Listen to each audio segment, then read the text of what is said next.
93.5 red FM पे एक कहानी ऐसी भी, प्रवीण के साथ। सिर्फ रात के अंधेरे में नहीं, दिन के उजाले में, भीड़ भाड़ वाली जगहों में कुछ ऐसी चीजें होती है जिनका जवाब दे पाना नामुमकिन है। लोगों की माने तो साउथ इंडिया का एक एयरपोर्ट हॉन्टेड है। यात्रीगण कृपया ध्यान दें, फ्लाइट नंबर AE 162 अब प्रस्थान के लिए तैयार है। नवीन पेशे से एक टीवी जर्नलिस्ट है और खबर की सच्चाई तक पहुंचना उसकी आदत।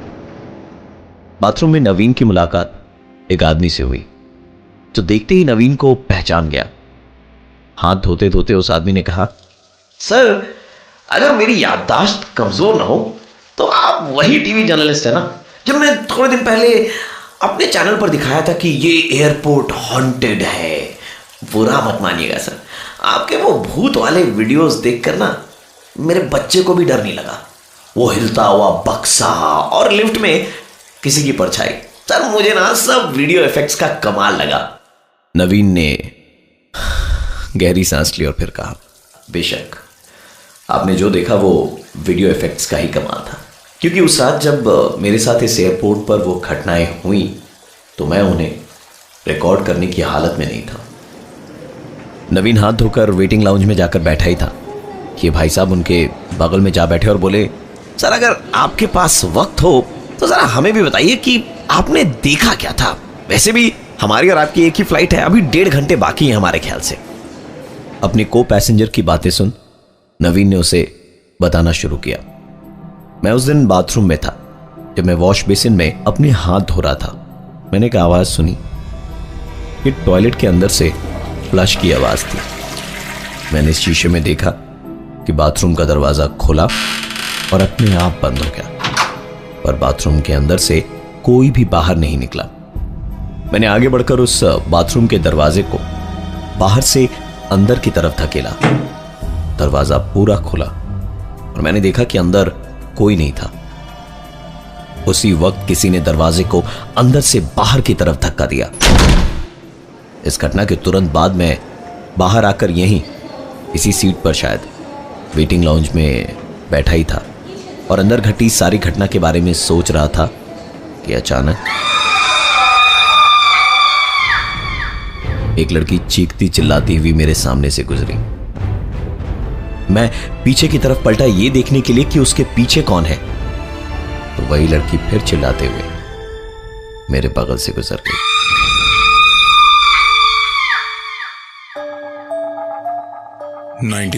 .5 रेड एफएम पे एक कहानी ऐसी भी, प्रवीण के साथ। नवीन एक टीवी जर्नलिस्ट है जिसने कुछ दिन पहले एक रिपोर्ट कवर करी थी इस एयरपोर्ट के हॉन्टेड होने को लेकर, और इसी एयरपोर्ट के वेटिंग लाउंज में वो अपने साथ घटी घटनाओं के बारे में बता रहा था एक ऐसे इंसान को जिसके अनुसार नवीन साहब की ये सारी रिपोर्ट सरासर गलत थी। नवीन ने आगे बताना शुरू किया। बाथरूम से बाहर निकलकर मैं अपनी सीट पर बैठा ही था कि एक लड़की मेरे बगल से चीखती हुई निकली। मैंने पलट कर देखा तो वही लड़की चीखती हुई मेरे बगल से दोबारा गुजरी। मेरे अगल बगल जितने भी पैसेंजर्स थे उनका कोई रिएक्शन ही नहीं था, जिसका मतलब साफ था कि जो चीज मैंने देखी वो किसी और ने नहीं देखी थी। मैं दिन भर का थका हुआ था और मेरी फ्लाइट करीबन 2.5 घंटे लेट थी, इसलिए मुझे हल्की हल्की नींद भी आ रही थी। जैसे ही मेरी आंख लगी मैंने मेरे कानों में एक आवाज सुनी, इस विमान में इमरजेंसी के दौरान 2 द्वार है, गेट नंबर 8 और गेट नंबर 8। मेरी नींद टूट चुकी थी। पलट कर देखा तो वहां ऐसा कोई दिखाई नहीं दिया जो मेरे साथ इस तरह की बदतमीजी करता। ऐसा भी हो सकता है कि मैं इन सारी चीजों को फील कर पा रहा था, क्योंकि यहां आने का मेरा मकसद यही था कि मैं पता लगा पाऊं कि लोगों की कही हुई बातें कितनी सच है। मैं अपनी जगह से उठा और कॉफी लेने चला गया। कॉफी शॉप पर मैंने एक कॉफी ली, जिसके साथ कॉफी की शॉप पर काम करने वाले लड़के ने मुझे एक टिश्यू पेपर दिया जिस पर किसी का मोबाइल नंबर लिखा हुआ था। मैंने तुरंत उससे टिश्यू पेपर बदल कर देने को कहा। नए टिश्यू पेपर पर कोई नंबर नहीं था। मैंने अपनी सीट पर आकर कॉफी खत्म करी और जैसे ही टिश्यू पेपर खोला तो वो नंबर वहां भी किसी ने पेन से लिखा था और ऊपर लिखा था हेल्प मी। न जाने मुझे क्या सूझी कि मैंने अपने सेलफोन से उस नंबर पर फोन कर डाला। फोन करने पर उधर से आवाज आ रही थी।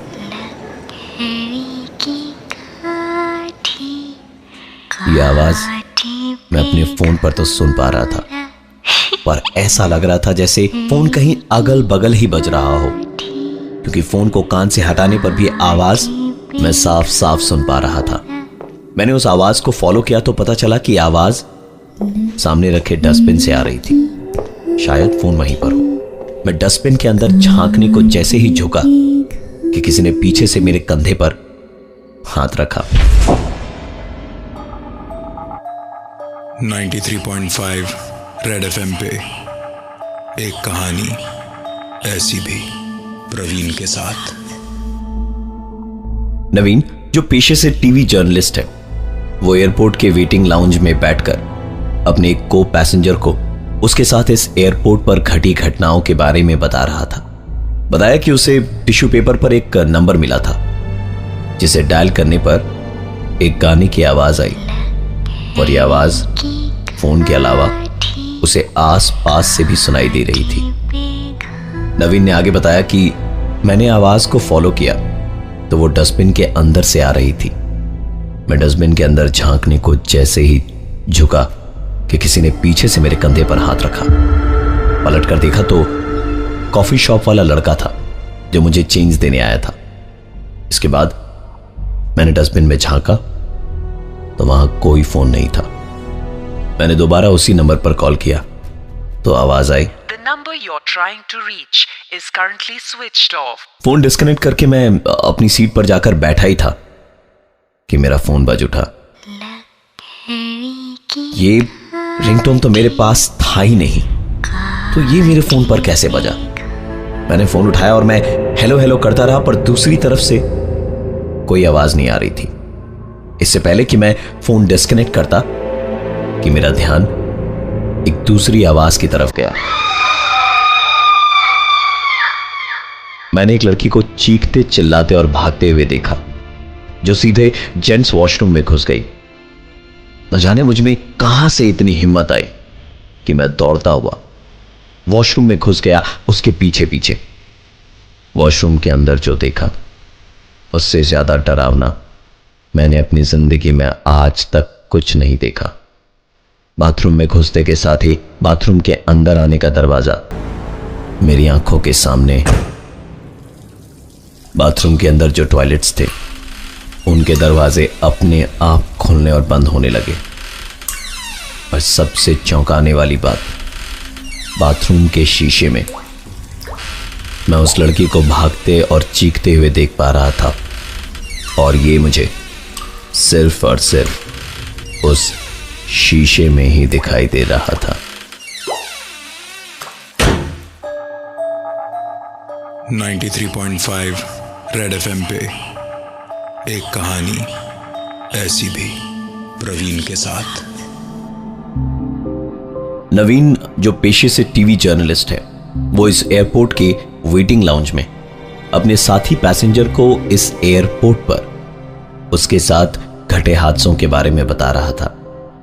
नवीन के पास एक अननोन नंबर से फोन आया था और ठीक उसी वक्त एक लड़की चीखती हुई उसके पास से गुजरते हुए जेंट्स वॉशरूम में जा घुसी। नवीन भी उसके पीछे पीछे भागा तो वॉशरूम में घुसते के साथ ही बाहर निकलने का दरवाजा बंद हो गया, जो नवीन की कई कोशिशों के बाद भी खुला नहीं। अंदर आईने में वही लड़की चीखती भागती नजर आ रही थी। टॉयलेट का दरवाजा अपने आप खुल और बंद हो रहा था।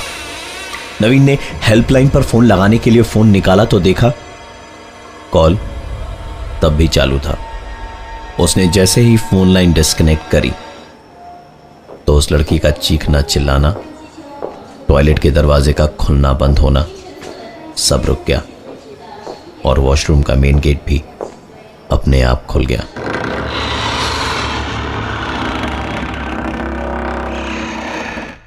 नवीन ने बताया कि मैं वहां से भागकर जब आया तो मेरी सांस में सांस आई, अपने अगल बगल इतने सारे लोगों को देखकर, कि तभी उस भीड़ भाड़ वाले माहौल में मेरे कान में एक आवाज आई। हमारे साथ यात्रा करने के लिए धन्यवाद। आशा करते हैं आपकी यात्रा सुखद रही। आप हमें दोबारा सेवा का मौका देंगे। धन्यवाद। मैंने पलट कर देखा तो एक टिपिकल हॉरर स्टोरी की तरह वहां कोई नहीं था। अपनी सीट से उठकर मैंने ग्राउंड स्टाफ से मेरी वाइजैक की फ्लाइट के बारे में पूछा तो पता चला कि मैंने फ्लाइट मिस कर दी है और एयरपोर्ट ऑफिशियल्स ने मेरे नाम की तकरीबन आधे घंटे तक अनाउंसमेंट करी, जो मैंने सुनी ही नहीं। नवीन की सारी बातें सुनने के बाद उसके को पैसेंजर ने कहा, सर आपकी कहानी में दम है, पिक्चर बनाइए, हिट हो जाएगी, पर वो बाथरूम वाला सीन ना थोड़ा टू मच था सर। इस नवीन ने कहा, टू मच तो था ही, क्योंकि उसी कारण तो मेरी फ्लाइट भी मिस हुई थी। नवीन और वो को पैसेंजर बात कर ही रहे थे कि अनाउंसमेंट हुई। Passengers traveling from flight number 681 are requested to board the flight from gate number 8. उसने कहा, चलिए नवीन साहब, हमारी फ्लाइट का टाइम हो गया है।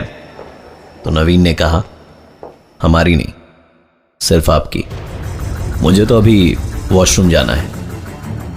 उसने कहा, जाइए जाइए, अपने भूतों से मिलकर आइए, हाँ, शायद वो आपका इंतजार कर रहे हैं, मैं आपसे फ्लाइट में मिलता हूं। इतना कहकर वो 2 कदम ही आगे बढ़ा था और पलट कर देखा तो नवीन वहां था ही नहीं।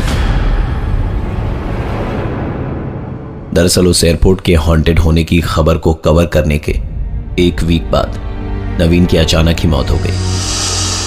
उस एयरपोर्ट से ट्रैवल कर चुके कई और पैसेंजर्स का कहना है कि उन्होंने नवीन नाम के एक जर्नलिस्ट को उस एयरपोर्ट पर देखा है और उससे बातें भी करी है। मैं हूं प्रवीण और ये थी आज की एक कहानी ऐसी भी। शायद नवीन अब आपका इंतजार कर रहा है।